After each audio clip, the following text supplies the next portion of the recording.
2022 সালে Lionel Messi cup নিবে, Lionel Messi world cup জিতবে, এইটা আজ থেকে আরো বহু বছর আগে ইহুদিরা প্রকাশ করেছে। কিভাবে প্রকাশ করলো? কিভাবে প্রকাশ করলো? তাদের একটি কার্টুনের মাধ্যমে তারা বহু আগে সেখানে প্রকাশ করেছে। কিভাবে প্রকাশ করলো? এইভাবে প্রকাশ করেছে তারা শয়তানের সাহায্যের মাধ্যমে। আল্লাহ তাআলা তো সবকিছু লিখে রাখে, কিন্তু সেটা তারা শয়তানের মাধ্যমে, ওই যে আগে বললাম শয়তানরা আগের থেকেই জানতে পারে আল্লাহ তাআলা কি নির্ধারণ করেছেন, ওইটা মানুষের পর্যন্ত আসতে আসতে অনেক দেরি হয়ে যায়। তো তারা আগের থেকে সেটা জানতে পারে, তারা সেটা আগের থেকেই অনেক বছর আগেই তারা সেটা লিখে দিয়েছিল। ডোনাল্ড ট্রাম্প যে প্রেসিডেন্ট হবে সেটাও সেই কার্টুনের মধ্যে ছিল। তাহলে এটা কিভাবে সম্ভব?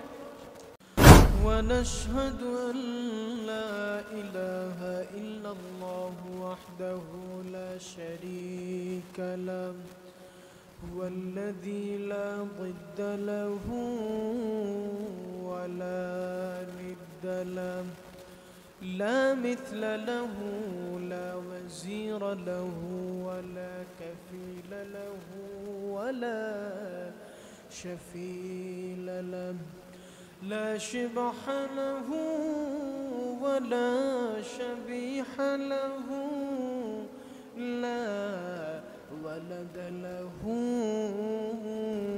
ولا والد له وهو الواحد الفرد الصمد لم يلد ولم يولد ولم يكن له كفوا أحد ونشهد أن سيدنا وسندنا وحبيبنا وطبيبنا وطبيب أرواحنا محمدا عبد الله ورسوله الذي أرسله بالحق بشيرا ونذيرا وداعيا إلى الله بإذنه وسراجا منيرا أما بعد فقد قال الله تعالى في كلامه المجيد وفرقانه الحميد জবান খুলে সকলে আমার সঙ্গে পড়েন আউযু বিল্লাহি মিনাশ শাইতানির রাজিম বিসমিল্লাহির রাহমানির রাহিম ইন্নাল্লাযীনা كفروا وصدوا عن سبيل الله إن الذين كفروا وصدوا عن سبيل الله ثم تابوا وهم كفار فلن يغفر الله لهم إن الله وملائكته يصلون على النبي يا أيها الذين آمنوا صلوا عليه وسلموا تسليما اللهم صل على محمد وعلى آل محمد كما صليت على إبراهيم وعلى آل إبراهيم إنك حميد مجيد اللهم بارك على محمد وعلى آل محمد كما باركت على إبراهيم وعلى آل إبراهيم إنك حميد مجيد সকল প্রশংসা সেই মহান রব্বুল আলামিনের দরবারে যিনি আমাদেরকে দয়া করে মায়া করে ভালোবেসে তার ঘর মসজিদের মধ্যে পবিত্র জুমার দিনে দল মত নির্বিশেষে সকল মতামত সকল ভেদাভেদকে দূরীভূত করে মহান রবকে খুশি করার লক্ষ্যে মহান রবের গোলামি করার লক্ষ্যে অবনীত চিত্তে গোলামীকে স্বীকার করে নিয়ে সেই মহান রবের সকল সৃষ্টি জগৎ এবং প্রত্যেকটা আকাশ বাতাসকে সাক্ষী রেখে আমরা সবাই সেই মহান মানিবের দরবারে মাথাটা নিচু করে সেই মহান রবের দরবারে শুকরিয়া জ্ঞাপন করছি, বলি আলহামদুলিল্লাহ। দরুদ এবং সালাম পেশ করছি বিশ্ব মানবতার মুক্তির দিশারি বিশ্ব নবী জনাব মুহাম্মদুর রাসূলুল্লাহ সাল্লাল্লাহু আলাইহি ওয়াসাল্লাম। সম্মানিত সুধী, আজকের আলোচনার বিষয় হচ্ছে ব্ল্যাক ম্যাজিক। কি ব্ল্যাক ম্যাজিক? সবাই বুঝতে পারবেন না। ব্ল্যাক ম্যাজিক মানে হচ্ছে কালো জাদু। কি বলে এটাকে? কালো জাদু। এটা আমাদের সমাজের কিছু এলিট শ্রেণীর মানুষ আছে যারা এটা বিশ্বাস করতে চায় না। তারা বিজ্ঞানের দোহাই দেয় অথবা সায়েন্সের দোহাই দেয়। এরকম দোহাই দিয়ে তারা বলে যে ব্ল্যাক ম্যাজিক বলতে আসলে দুনিয়াতে কিছু নেই, কিন্তু ব্ল্যাক ম্যাজিক দুনিয়াতে রয়েছে। স্বয়ং আমাদের নবী করিম সাল্লাল্লাহু আলাইহি ওয়াসাল্লামের উপরেও করা হয়েছে। তো এই ব্ল্যাক ম্যাজিক এটা অত্যন্ত ভয়ঙ্কর একটা বিষয়। আমাদেরকে সুস্থ থাকার জন্য, বেঁচে থাকার জন্য ব্ল্যাক ম্যাজিকের ক্ষতিকারক কি কি দিক রয়েছে, কি কি করলে আমরা বুঝতে পারবো যে আমাদের উপরে বা আমার অমুকের উপরে কালো জাদু হয়েছে, এই সমস্ত বিষয়গুলো আমরা আজকে জানার চেষ্টা করব ইনশাআল্লাহ। প্রথমেই বলি, ডাক্তার দুই ধরনের। কয় ধরনের? একটা হচ্ছে পড়ালেখা করা ডাক্তার, আর একটা হচ্ছে পড়ালেখা ছাড়া ডাক্তার। অর্থাৎ যে পড়ালেখা ছাড়া ডাক্তার সে হচ্ছে আমাদের দৃষ্টিতে হাতুড়ে ডাক্তার। কি ডাক্তার? হাতুড়ে ডাক্তার। তো ঠিক সেই রকম কিছু কিছু মানুষ আছে যারা বলে বেড়ায় যে আমরা আল্লাহ প্রদত্ত ক্ষমতা পেয়েছি, আমার কাছে জিন আসে, অমক আসে, তমক আসে। তো এই সমস্ত কথা যখন লোকবল সব জায়গায় ছড়িয়ে পড়ে, মানুষজনের কাছে ছড়িয়ে পড়ে, বাঙালি জাতি তো আসলে হুজুগে জাতি। যখন শোনে যে ওই ব্যক্তি নাম শুনেই বলে দিতে পারে যে তার কি রোগ হয়েছে, অমক হয়েছে, তমক হয়েছে, এইরকম কবিরাজ কি আছে না? আছে কি না? আবার এমনও কবিরাজ আছে যে আপনার নাম সহ বলে দিবে, আপনার কিছুই বলতে হবে না, আপনি সেখানে গিয়ে হাজির হবেন, সে আপনার নাম বলে দেবে। তো সে নাম কিভাবে জানলো? এটা তো আলিমুল গায়ব, একমাত্র কে জানেন? জোরে বলতে হবে, কে জানেন? আল্লাহ জানেন।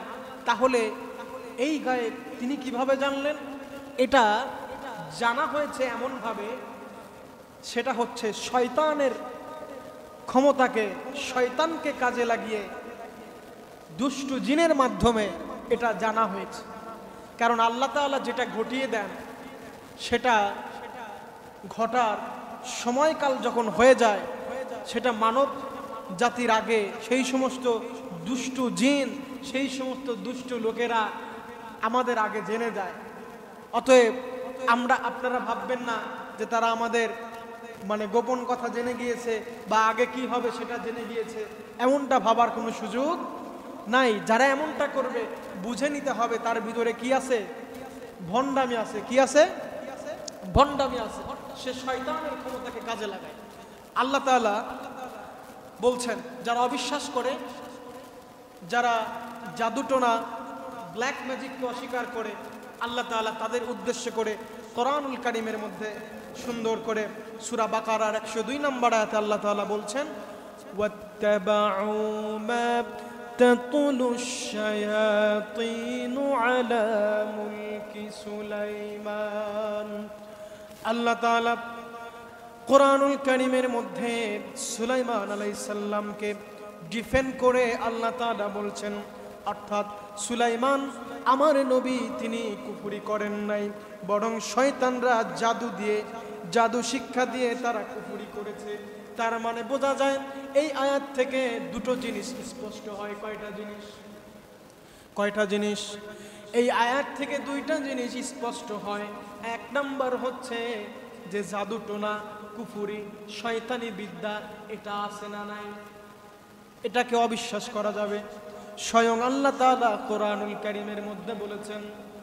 দুই নাম্বার, এই আয়াত থেকে যেটা আমরা পেলাম সেটা হচ্ছে এই সমস্ত শয়তানকে কাজে লাগিয়ে এই সমস্ত কাজ যারা করবে তারা কুফরি করবে, আর কুফরি যারা করবে তাদের জন্য কি শাস্তি আমার আল্লাহ কোরআনুল কারীমের মধ্যে বলছেন, ইন্নাল্লাযীনা কাফারু ওয়া সাদ্দু আন সাবিলিল্লাহি সুম্মা মাতু ওয়া হুম কুফফারুন ফালাই ইয়াগফিরাল্লাহু লাহুম। আল্লাহ রাব্বুল আলামিন কোরআনুল কারীমের মধ্যে বলছেন, যারা কুফরি করেছে ও আল্লাহর পথে বাধার সৃষ্টি করেছে তারা কাফের অবস্থায়, আর যারা কাফের অবস্থায় মৃত্যুবরণ করেছে আল্লাহ তাআলা বলছেন আমি আল্লাহ তাদেরকে কখনোই ক্ষমা করব না। তাহলে এই আয়াত থেকে তিনটা জিনিস স্পেসিফিক ভাবে আমরা জানতে পারি। তিন ধরনের গুনাহ আল্লাহ তাআলা কখনোই ক্ষমা করবেন না।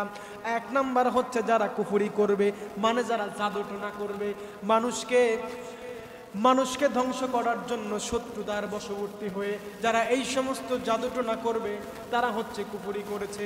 তাহলে কুফরি যারা করবে তাদের বাঁচার কোনো পথ নাই। সম্মানিত ভাইরা আমার, সম্মানিত বন্ধুগণ আমার, এবার আসেন আরেকটা গুরুত্বপূর্ণ বিষয় আমরা জানব, জাদুর প্রভাব। এই যে জাদুর প্রভাব, এটা কি আল্লাহ তাআলার অনুমতি ছাড়াই হয়? আল্লাহ তাআলার অনুমতি ছাড়া হয় না। আল্লাহ তাআলা মানুষকে স্বাধীনভাবে ছেড়ে দিয়েছেন, অর্থাৎ স্বাধীন করে দিয়েছেন, ফ্রিডম দিয়েছেন, স্বাধীনতা দিয়েছেন যে বান্দা তুমি চাইলে ভালো কাজও করতে পারো, তুমি চাইলে খারাপ কাজও করতে পারো, এটা তোমার জন্য আমি আল্লাহ স্বাধীনভাবে ছেড়ে দিলাম।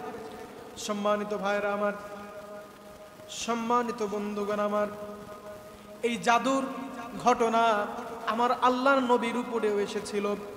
এই ঘটনাটি ঘটেছিল আমার নবী করিম সাল্লাল্লাহু আলাইহি ওয়াসাল্লামের উপরে। বনু জুরাইক গোত্রের এক ইহুদি, যার নাম হচ্ছে লাবিদ ইবনুল আসাম। নাম কি? সবাই বুঝতে পারবেন না, এখানে যারা আলেম রয়েছেন তারা বুঝতে পারবেন, তারা পুরো নামটা বলতে পারবেন। আপনারা শুধু বলেন নাম কি? লাবিদ। সেই ইহুদি ব্যক্তির নাম কি? জোরে বলতে হবে, নাম কি? লাবিদ। লাবিদ ইবনুল আসাম সেই ইহুদি ব্যক্তি, বনু জুরাইক গোত্রের এক ইহুদি। সে নবী করিম সাল্লাল্লাহু আলাইহি ওয়াসাল্লামের উপরে কিভাবে জাদু করেছিল, সে ব্ল্যাক ম্যাজিকটা এমনভাবে করেছিল। নবী করিম সাল্লাল্লাহু আলাইহি ওয়াসাল্লামের কাছে তো বিভিন্ন রকমের লোকজন যেত তার খেদমত করার জন্য, তার খাদেম হিসাবে। তো সে কোনোভাবে তার বাড়ির কন্যার মাধ্যমে সে কোনোভাবে নবী করিম সাল্লাল্লাহু আলাইহি ওয়াসাল্লামের চিরুনি তিনি ম্যানেজ করেছিলেন। কোনো হাদিসে এসেছে যে সেই নবী করিম সাল্লাল্লাহু আলাইহি ওয়াসাল্লামের চুল মোবারক, আবার কোনো জায়গায় এসেছে সেই চিরুনির সঙ্গে যে চুল থাকে সেই চুল এবং চিরুনি, সেই চুল মোবারক এবং চিরুনি সেই ইহুদি যে কোনোভাবে ম্যানেজ করলো। ম্যানেজ করার পরে সেই ইহুদি কি করলো, সে এরপরে 11টা ফু দিল। কয়টা ফু দিল? 11টা গিট্ট দিল, 11টা ফু দিল, এবং খেজুর গাছের একটা কি বলে ওটাকে, হ্যাঁ হ্যাঁ হ্যাঁ সেটা নিল। নেওয়ার পরে সেখানে সে কি করলো, সেই চুলগুলো গিট্ট করলো, 11টা গিট্ট। কয়টা গিট্ট? 11টা ফু আর 11টা গিট্ট দিয়ে একটি কূপের মধ্যে নিক্ষেপ করলো। তো নবী করিম সাল্লাল্লাহু আলাইহি ওয়াসাল্লামকে এই জাদু করার পরে মা আয়েশা রাদিয়াল্লাহু তাআলা আনহা তিনি বলছেন, যেদিন আমার পালা, অর্থাৎ যেদিন আমার ঘরে থাকার পালা, নবী করিম সাল্লাল্লাহু আলাইহি ওয়াসাল্লাম তো এক এক দিন এক এক স্ত্রীকে সময় দিতেন। তো মা আয়েশা বলছেন, যেদিন আমার পালা সেদিন রাসূলুল্লাহ সাল্লাল্লাহু আলাইহি ওয়াসাল্লাম আমার কাছে এসেছে ঠিকই, কিন্তু তিনি আমার দিকে মনোনিবেশ না করে, আমার পিছনে সময় ব্যয় না করে তিনি আল্লাহ তাআলার সঙ্গে সময় ব্যয় করছেন। আমি কিছুটা অবাক হলাম। তো নবী করিম সাল্লাল্লাহু আলাইহি ওয়াসাল্লামকে জাদুর প্রভাব খুব একটা বেশি পড়তে পারে নাই। আমাদের উপরে সেই জাদু করা হলে আমাদের অবস্থা হয়তো ভয়াবহ হয়ে যেত। মা আয়েশা রাদিয়াল্লাহু তাআলা আনহা বলছেন, নবী করিম সাল্লাল্লাহু আলাইহি ওয়াসাল্লামের উপরে যখন এই জাদুটা করা হয়েছিল, তখন নবী করিম সাল্লাল্লাহু আলাইহি ওয়াসাল্লাম একটা কাজ করার পরে কিংবা করে নাই, তিনি মা আয়েশাকে বলতেন যে আমি কি এই কাজটা করেছি? মা আয়েশা বলতেন, না আপনি তো এটা করেন নাই।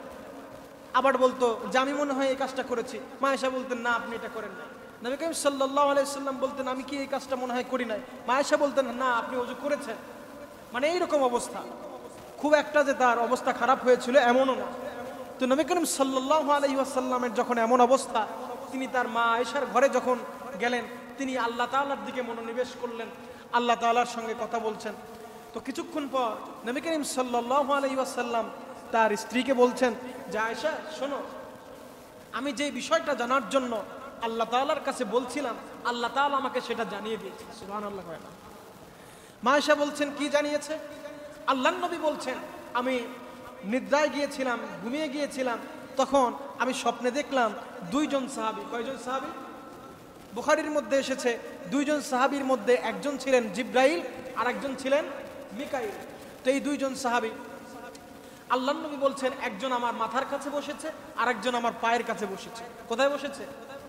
তো একজন আরেকজনকে প্রশ্ন করছে যে, তুমি কি জানো যে আল্লাহর নবীর কি হয়েছে? তিনি বললেন, হ্যাঁ জানি। তিনি আবার অপর পাশ থেকে প্রশ্ন করছেন, কি হয়েছে বলো তো? তিনি বললেন যে আল্লাহর নবীকে জাদু করা হয়েছে। এবার সেই অপর সাহাবী আবার প্রশ্ন করছে, কে জাদু করেছে বলো তো? তিনি বলছেন, লাবিদ ইবনুল আসম। আল্লাহর নবী বলছেন, আমি আরো মনোযোগ সহকারে শুনছি যে কি বলে, কে করেছে, কোথায় করেছে, এটা জানার জন্য আমি আরো মনোনিবেশ করলাম। আল্লাহর নবী এমন কথা বলছেন। তারপরে সেই সাহাবী কি বলে, সেই ফেরেশতা প্রশ্ন করছে যে কোথায় করেছে, কিভাবে করেছে, তুমি কি জানো? বলল, হ্যাঁ। কে করেছে? লাবিদ ইবনুল আসম করেছে। সে কি করেছে? নবী করিম সাল্লাল্লাহু আলাইহি ওয়াসাল্লামের চুল মোবারক সংগ্রহ করে তিনি এইভাবে কূপের মধ্যে নিক্ষেপ করে তিনি জাদু করেছে। সুবহানাল্লাহ। আল্লাহ তাআলা জানিয়ে দিলেন। এবার কি করলেন আল্লাহর নবী রাহমাতুল লিল আলামিন? এবার তিনি তার সাহাবীদেরকে নিয়ে সেই কূপের মধ্যে কূপের পানিগুলো সেচলেন। সেচার পরে অনেক খুঁজে কাদামাটির ভিতর থেকে সেই জাদুটোনা করার সেই চিরুনিটা তিনি বের করলেন। বের করার পরে মা আয়েশা বলছেন, ওগো আল্লাহর নবী, এই ঘটনাটা কি সবাইকে জানিয়ে দেওয়া উচিত না? আল্লাহর নবী বললেন, এটা যদি আমি জানিয়ে দেই তাহলে লোকজন আমার চুল মোবারক কেমন ছিল, এভরিথিং, এগুলো নিয়ে তারা বেশি বেশি গবেষণা শুরু করে দিবে। অর্থাৎ আমি চাই না এগুলো নিয়ে ফিতনা ফাসাদ হোক। আল্লাহর নবীর উপরে স্বয়ং আল্লাহ তাআলার পরে সবচাইতে যিনি শ্রেষ্ঠ, তিনি কে? কথা বলতে হবে, তিনি কে? আল্লাহর নবী সবচাইতে শ্রেষ্ঠ। তাকে যদি জাদুটোনা করা হয় তাহলে আমাদেরকে কেন করা হবে না? আমাদের উপরেও করা হয়। সম্মানিত ভাইরা আমার, আল্লাহর নবী আল্লাহ তাআলার কাছে জানতে চাইলেন, ও আল্লাহ, কি করলে এই জাদুটোনা থেকে আমার উম্মতেরা বাঁচতে পারে, আমি বাঁচতে পারি? আল্লাহর নবীকে আল্লাহ তাআলা বললেন সূরা নাস এবং সূরা ফালাক। আপনারা কি চান যে আপনাদের উপরে যদি 11টা গিট্ট করা হয়, আপনারা কে কে চান যে আপনারা সেই গিট্ট ছাড়াতে চান? কে কে চান? হাত তোলেন। গিট্ট ছাড়াতে চান 11টা? আল্লাহ তাআলা বলছেন, ও আল্লাহর নবী, আপনার উম্মতদের উপরে যদি 11টা গিট্ট করা হয়, আমি আল্লাহ রব্বুল আলামিন 11টা আয়াত দিলাম। কোন 11 আয়াত? সূরা ফালাকের 5টা আয়াত আর সূরা নাসের 6টা আয়াত। আল্লাহ তাআলা বলছেন, এই 6টা আয়াত পড়ে যখন সকাল সন্ধ্যায় কোনো বান্দা যখন নিজের শরীরকে জারফুক করবে, পৃথিবীর কোনো শয়তান তাকে কোনো ক্ষতি করতে পারবে না। সুবহানাল্লাহ। সম্মানিত প্রিয় বন্ধুগণ, এবার আসেন যে এই জাদুটোনা এটা যে আপনার উপরে করেছে, আপনি কিভাবে বুঝবেন? 11টি কারণ বলবো। কয়টি কারণ? যেই 11টি কারণ আপনার উপরে কেউ করলে আপনি বুঝতে পারবেন যে এটা আপনার উপরে জাদুটোনা বা কোনো খারাপ কিছু করার জন্য আপনার সঙ্গে এরকম করছে। তার আগে একটা প্রমাণ দিয়ে নেই। আমাদের যুব সমাজরা তো প্রমাণ চায়। এই যে কি বলে, গত ফিফা ওয়ার্ল্ড কাপ কে নিয়েছে বলেন তো? কোন দেশ নিয়েছে? জোরে বলতে হবে, কোন দেশ? কার ক্যাপ্টেন্সিতে নিয়েছে? Lionel Messi. হ্যাঁ, তো এই লিওনেল মেসি কাপ নিয়েছে কয় বছর আগে? 3 বছর হয়েছে। কত সালে এটা? 2022 সাল। 2022 সালে লিওনেল মেসি কাপ নিবে, লিওনেল মেসি ওয়ার্ল্ড কাপ জিতবে, এইটা আজ থেকে আরো বহু বছর আগে ইহুদিরা প্রকাশ করেছে। কিভাবে প্রকাশ করলো? কিভাবে প্রকাশ করলো? তাদের একটি কার্টুনের মাধ্যমে তারা বহু আগে সেখানে প্রকাশ করেছে। কিভাবে প্রকাশ করলো? এইভাবে প্রকাশ করেছে তারা শয়তানের সাহায্যের মাধ্যমে। আল্লাহ তাআলা তো সবকিছু লিখে রাখে, কিন্তু সেটা তারা শয়তানের মাধ্যমে, ওই যে আগে বললাম শয়তানরা আগের থেকেই জানতে পারে আল্লাহ তাআলা কি নির্ধারণ করেছেন। ওইটা মানুষের পর্যন্ত আসতে আসতে অনেক দেরি হয়ে যায়। তো তারা আগের থেকেই সেটা জানতে পারে। তারা সেটা আগের থেকেই, অনেক বছর আগেই তারা সেটা লিখে দিয়েছিল। ডোনাল্ড ট্রাম্প যে প্রেসিডেন্ট হবে সেটাও সেই কার্টুনের মধ্যে ছিল। তাহলে এটা কিভাবে সম্ভব? এই যে যারা কুফরি করে, যাদের উপরে এরকম প্রয়োগ করা হয়, তারা কিন্তু অনেক ক্ষতিগ্রস্ত হয়। দেখবেন তাদের কিছু সিমটম রয়েছে, তাদের সামনে কোরআন তেলাওয়াত করলে তারা সহ্য করতে পারে। আমার একজন পরিচিত ভাই, তিনি বললেন যে ভাই আপনি একটু আমার বাসায় আসেন, দেখেন আমার একজন ছোট্ট ভাগ্নি আছে, তো কোরআন তেলাওয়াত শুনতে পারে না। কোরআন তেলাওয়াত শুনলে ওর শরীরটা কেমন যেন হয়ে যায়, অসুস্থ হয়ে যায়, মনে হয় যে এখন যদি বন্ধ না করা হয় তাহলে সে মারা যাবে, এইরকম অবস্থা। তো এটা কিভাবে? কোনো ডাক্তার, কবিরাজ কোনো কিছু দেখানো বাদ নাই। বিশ্বের সকল নামকরা ডাক্তার সবকিছু দেখানো হয়েছে, কিন্তু তার কিছু কমে না। কোনো রোগও ধরা পড়ে না, কোনো কিছু কমে না। তো এটা কিভাবে হলো? এটা যারা অবিশ্বাস করে তাদের ঈমান থাকবে না। কি থাকবে না? ঈমান থাকবে না। সম্মানিত বন্ধুগণ, এজন্য 11টা কারণ, উল্লেখযোগ্য কারণ আমি আপনাদের সামনে উপস্থাপন করছি। আপনারা যখন কোনো কবিরাজের কাছে যাবেন, যাওয়ার পরে যেই কবিরাজ বা যেই ডাক্তার বা যেই লোক আপনার নাম এবং আপনার নাম তো জিজ্ঞেস করতেই পারে, কিন্তু আপনার মায়ের নাম, আপনার বাবার নাম যে জিজ্ঞেস করবে, বুঝতে হবে এর ভিতরে কি আছে, ঘাপলা আছে। 2 নম্বরে আপনার কোনো চিহ্নের কথা জিজ্ঞেস করবে, যে তোমার একটা রুমাল বা তোমার একটা কাপড়, অল্প কিছু অংশ আমার কাছে দিয়ে যাবে। এইরকমটা যারা বলবে আপনারা তাদেরকে বিশ্বাস করবেন না, কারণ এর পিছনে শয়তানি লুকায়িত রয়েছে। 3 নম্বর, দেখবেন অনেক কবিরাজ বলে যে মৃত কোনো জন্তু শয়তানের নাম নিয়ে জবাই করতে হবে, বা বিসমিল্লাহ ছাড়া জবাই করতে হবে, জবাই করে সেটা অমুক জায়গায় পুঁতে দিতে হবে, বা এটা শয়তানকে উদ্দেশ্য করে, জিনকে উদ্দেশ্য করে দিতে হবে, সে খাবে। এরকম আছে না? এরকম কবিরাজরা কিন্তু এরকম অনেক কথা বলে। এইরকম কথা যে বলবে, বুঝতে হবে যে তার ভিতরে কি আছে, ঘাপলা আছে, শয়তানি আছে। এখানে তারা কুফরি করার জন্য তারা এইরকম কার্যক্রম করছে। 3 নাম্বার গেল। 4 নাম্বার হচ্ছে রহস্যময় মন্ত্র লেখা। রহস্যময় মন্ত্র কি?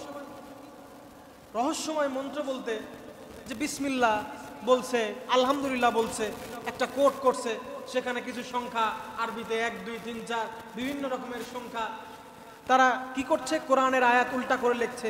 এইরকম বিভিন্ন কার্যক্রম যারা করছে, বুঝতে হবে এই সমস্ত তাবিজ কালাম যারা করছে তারা 1 নম্বরের ভণ্ড। তারা কি 1 নম্বরের ভণ্ড। সম্মানিত প্রিয় বন্ধুগণ, 5 নাম্বার, যারা অস্পষ্ট মন্ত্র পাঠ করে। অস্পষ্ট কি মন্ত্র পাঠ করে? যেটা কোরআনেরও আয়াত না, হাদিসেরও আয়াত না, কোনো কিচ্ছু না, কিন্তু তারা এইরকম মন্ত্র পাঠ করে। এইরকম মন্ত্র যারা পাঠ করবে, বুঝতে হবে ওর ভিতরে শয়তানি আছে, ওর ভিতরে ভণ্ডামি আছে, ও আল্লাহ তাআলার বিরুদ্ধে গিয়ে সে কুফরি করছে। সে কি করছে? কুফরি করছে। তাহলে 6 নাম্বার, দেখবেন চতুর্ভুজ নকশা করে, যেটা বললাম, এইরকম যারা করবে তাদেরকে বিশ্বাস করা যাবে না। 7 নাম্বার, নির্দিষ্ট সময় কবিরাজরা দেখবেন বলে যে বিকাল থেকে নিয়ে সন্ধ্যা পর্যন্ত বা সন্ধ্যা থেকে নিয়ে এশারের নামাজ পর্যন্ত তুমি তোমার ঘর আটকে তুমি একা একা থাকবে, কাউকে প্রবেশ করতে দিবে না, অন্ধকারের ভিতরে থাকবে। এই রকম ট্রিটমেন্টের কথা যেই সমস্ত কবিরাজরা বলবে, বুঝতে হবে যে ওর ভিতরে কি আছে। কথা বলে না, ওর ভিতরে কি আছে? ঘাবলা আছে, ভণ্ডামি আছে, ও একটা টাটকা শয়তান। তারপরে 8 নাম্বার, দেখবেন অনেক কবিরাজ কিংবা অনেক শয়তান, অনেক ভণ্ড বলে যে 40 দিন গোসল করা যাবে না, 40 দিন বা 30 দিন বা 10 দিন গোসল করা যাবে না। এই যে গোসল না করা, এইটা হচ্ছে শয়তানদের কালচার। কাদের কালচার? শয়তানরা পানি দেখে ভয় পায়। ইহুদিরা কি করে, আমরা প্রাকৃতিক কাজ সারার পরে পানি দিয়ে ধৌত করি, তারপর সেটা হাত দিয়ে সাবান দিয়ে ভালো করে পরিষ্কার হয়। কিন্তু ওরা কি করে, ওরা ওই যে টিস্যু দিয়ে একটু মুছে রেখে দেয়, কিচ্ছু করে না, শুধু টিস্যু দিয়ে মুছে। আবার কেউ কেউ তাও মুছে এইরকম। তো তারা পানি দেখে ভয় পায়। এইরকম কথা যারা বলবে, বুঝতে হবে যে তার ভিতরে কি আছে। কথা বলতে হবে, কি আছে তার ভিতরে? শয়তানি আছে, ভণ্ডামি আছে। 9 নাম্বার বলে যে অমুক জিনিস, অমুক তাবিজ বা অমুক কিছু, এইটা কি করতে হবে, অমুক জায়গায় গিয়ে বাড়ির পিছনে বা বালিশের নিচে ওইটা কি করতে হবে, পুঁতে রেখে দিতে হবে, তাহলে ভালো হয়ে যাবে। এই রকম কথা যেই কবিরাজ বলবে, বুঝতে হবে ওর ভিতরে শয়তানি আছে। ওর ভিতরে কি আছে? শয়তানি আছে। তারপরে 10 নাম্বার যেটা বলছিলাম, যে নাম পরিচয় বলে দেওয়া। আপনি কবিরাজের কাছে গেলেন, হঠাৎ করে আপনার কাছে বলছে যে তোমার নাম তো এটা, তোমার বাবার নাম তো এটা, হ্যাঁ তোমার তো এই রোগ হয়েছে। আপনি তো অবাক, ফিরে এই ব্যাটা কেমনে জানলো? নিশ্চয়ই আল্লাহ তাআলার ওলি। কিন্তু সে আল্লাহর ওলি না, সে হলো শয়তানের খেলাফত প্রাপ্ত, শয়তানের সে হচ্ছে মুরিদ। সে কি? শয়তানের খেলাফত প্রাপ্ত মুরিদ। এটা আল্লাহ ছাড়া কারো জানার কথা না। সে কিভাবে জানলো? শয়তানের মাধ্যমে সাহায্য নিয়ে তারপরে সে জানতে পেরেছে। এইটুকু সেন্স যদি আমাদের থাকে, তাহলে পৃথিবীর কোনো ভণ্ড জানতে পারবে না। এক কবিরাজের কাছে গেলাম, যাওয়ার পরে সে বলতেছে আমি হাত দেখে ভবিষ্যৎ বলে দিতে পারি। বলে আচ্ছা ভবিষ্যৎ বলে দাও। তো সে বলতে পারতেছে না, ঠাস করে চল লাগাই দিছে। কি লাগাই দিছে? চল লাগাই দিছে। বলতেছে কি ব্যাপার, আমাকে থাপ্পড় মারলেন কেন, চর মারলেন কেন? বলতেছে তুমি তো ভবিষ্যৎ বলে দিতে পারো, আমি যে তোমাকে থাপ্পড় মারবো এইটাও তো তোমার বোঝার কথা। তো এইরকম ভণ্ড অনেক রয়েছে, এইরকম শয়তান অনেক রয়েছে। তারপরে 11 নাম্বার যেটা অত্যন্ত গুরুত্বপূর্ণ, যেটা আমার সঙ্গে হয়েছে, নিজের বাস্তব অভিজ্ঞতা। এটা আধুনিক পন্থায়, ডিজিটালি কায়দায় মানুষকে জাদুটোনা করা হচ্ছে। কিভাবে? আপনার ফোনে কল দিয়েছে, অচেনা নাম্বার থেকে কল দিয়ে আপনি রিসিভ করার পরে 5 সেকেন্ড কিংবা 10 সেকেন্ড কথা বলবে, আপনাকে কিচ্ছু বলবে না, আপনার কথার কোনো প্রতি উত্তর করবে না, পাশ থেকে আপনি কোনো আওয়াজও পাবেন না। 10 সেকেন্ড এরকম থাকবে, 3-4 বার এরকম কল দিবে, আবার কয়েকদিন খোঁজ থাকবে না, আবার কল দিবে। এইভাবে ফোনের মাধ্যমেও জাদুটোনা করা হচ্ছে। আমার সঙ্গে হয়েছিল, আমি বেশ কয়েকদিন অসুস্থ ছিলাম, অনেক দিন অসুস্থ ছিলাম, কিন্তু আল্লাহর রহমতে আমল করার পরিবর্তে আল্লাহ তাআলা আমাকে শেফা দান করেছিলেন। সেই আমলটা কি আপনারা জানতে চান? বলবো, সবার জন্যই বলবো, যে আমলগুলো করলে আল্লাহ তাআলা পৃথিবীর সকল শয়তান থেকে আপনাদেরকে হেফাজত করবেন। পৃথিবীর সকল শয়তান থেকে আল্লাহ তাআলা যেই দোয়াগুলো পাঠ করলে আপনাদেরকে হেফাজত করবেন, সেটাও বলবো। আরেকটা বিষয়, ইউটিউবে বুঝে শুনে আমরা অনেকেই সূরা সার্চ দেই, সার্চ দিয়ে নিজে না জানার কারণে, সেই সূরা সার্চ দিয়ে নিজে পড়তে না জানার কারণে আমরা সার্চ দিয়ে কী করি, আমরা সেই সূরাগুলো শুনি। ইউটিউবে সারা আলী নামে একটা চ্যানেল আছে। কি নামে? সেই চ্যানেলে একটা সূরা ছাড়া হয়েছে, সেখানে সেই সূরার মধ্যে তারা জাদুটোনা মিশ্রিত করে। সেই সূরার কমেন্টস বক্সে আপনারা লক্ষ্য করলে দেখতে পারবেন যে অনেক মানুষ সেই সূরাটা শোনার পরে তারা ক্ষতিগ্রস্ত হয়েছে। কিভাবে করেছে? খুব কৌশলে সূরার আওয়াজটা একটু কমিয়ে দিয়ে সেখানে তারা কেমন যেন একটা আওয়াজ দিয়ে দিচ্ছে।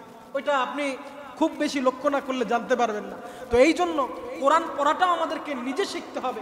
ইউটিউবে সার্চ দিয়ে শোনার থেকে নিজে পড়লে শয়তান আপনার কাছে আসতে পারবে না। এবার আসেন, উল্লেখযোগ্য আমাদের জন্য যেই দোয়াগুলো আল্লাহর নবী বলে গিয়েছেন, যে আমলগুলো আমাদের জন্য বলে গিয়েছেন, তার মধ্যে অন্যতম আমল, সেটা শুরুতেই বলেছি, সূরা ফালাক এবং সূরা নাস, তারপরে কি বলে সূরা ইখলাস, এগুলো সকাল সন্ধ্যায় আপনি কি করবেন, হাতের মধ্যে ফু দিয়ে তারপরে পুরো শরীর ঝেড়ে ফেলবেন। পৃথিবীর কোনো শয়তান আপনার ক্ষতি করতে পারবে না। তারপরে কি করবেন, আয়াতুল কুরসি নিয়মিত পাঠ করবেন। কি করবেন, আয়াতুল কুরসি নিয়মিত পাঠ করবেন এবং সূরা বাকারাও পাঠ করবেন। সবচাইতে শয়তানের হাত থেকে বাঁচার জন্য একটা দোয়া আছে, সেটা হচ্ছে আমরা সবাই জানি বিসমিল্লাহিল্লাযী লা ইয়াদুররু মা ইসমিহি শাইউন ফিল আরদি ওয়ালা ফিস সামা। তারপরে বিসমিল্লাহিল্লাযী লা ইয়াদুররু মা ইসমিহি শাইউন ফিল আরদি ওয়ালা ফিস সামাই ওয়া হুয়াস সামিউল আলিম। এই দোয়াগুলো আমরা পাঠ করলে শয়তানের ওয়াসওয়াসা থেকে, শয়তানের জাদুটোনা থেকে আমরা হেফাজত পেতে পারি। সবচাইতে যেটা কার্যকর, কিছুদিন আগে কি বলে ফ্রান্স না কোন দেশ থেকে একজন আমার ফ্রেন্ড আছে, বড় ভাই, তিনি চট্টগ্রামে থাকে, আমাকে ফোন দিয়ে বললো যে আমার সঙ্গে এরকম হচ্ছে। আমি তো একবার বারে গিয়েছিলাম। কোথায় গিয়েছিলাম? বারে গিয়েছিলাম। সেই বারে যাওয়ার পর থেকে আমার এমন অবস্থা হয়েছে, আমি ঠিক করে কথা বলতে পারি না, আমি রাস্তা দিয়ে হাঁটতে হাঁটতে কোন দিকে চলে যাই নিজেও বলতে পারি না, এইরকম হচ্ছে। তো আমাকে বললো যে কোনো একটা আমল দেন, যে আমলটা করলে, কোনো একটা দোয়া দেন যেটা করলে আমি বাঁচতে পারবো শয়তানের হাত থেকে। সে দোয়াটা কি? আমি তাকে বললাম আউযু বিকালিমাতিল্লাহিত তাম্মাতি মিন শাররি মা খলাক। এই দোয়াটা আপনারা যদি পড়েন তাহলে শয়তান কেন, কেউ আপনার কাছে আসতে পারবে না। সে আমাকে বলছে যে এই দোয়াটা যখন আমি পাঠ করলাম, আমার শরীরটা কেমন যেন ঠান্ডা হয়ে গেল, সঙ্গে সঙ্গে আমার সেন্স ফিরে আসে। আল্লাহু আকবার বলে, বাস্তব কারামতি। এজন্য এই দোয়াটা আপনারা সবাই পাঠ করবেন। যারা পারেন না তারা এই সম্বন্ধ অনেক বই রয়েছে, সেই বইগুলো আপনারা কালেক্ট করার চেষ্টা করবেন। দোয়াটি আমি আপনাদের বলে আমি আমার বক্তব্য শেষ করব। আপনারা সবাই আমার সঙ্গে বলেন আউযু, জোরে বলতে হবে, আউযু বিকালিমাতিল্লাহি তাম্মাতি। আচ্ছা, অল্প অল্প করে ভেঙে ভেঙে বলছি। আউযু বিকালিমাতিল্লাহি তাম্মাতি মিন শাররি মা খলাক, মিন শাররি মা খলাক। তাহলে এই দোয়াটা যদি আমরা মুখস্থ রাখতে পারি, আমরা যদি আমল করতে পারি, কোনো শয়তান আমাদের কোনো ক্ষতি করতে পারবে না। তারপরে যখন বাসায় ঢুকবেন, বাসায় ঢোকার দোয়া পড়বেন, ঘুমানোর সময় ঘুমানোর দোয়া পড়বেন, ওয়াশরুমে যাওয়ার সময় ওয়াশরুমের দোয়া পড়বেন, মসজিদে ঢোকার সময় মসজিদের দোয়া পড়বেন। এই সমস্ত সাধারণ আমল যদি আপনারা নিয়মিত করতে পারেন, আল্লাহর কসম পৃথিবীর কেউ আপনার কোনো ক্ষতি করতে পারবে না।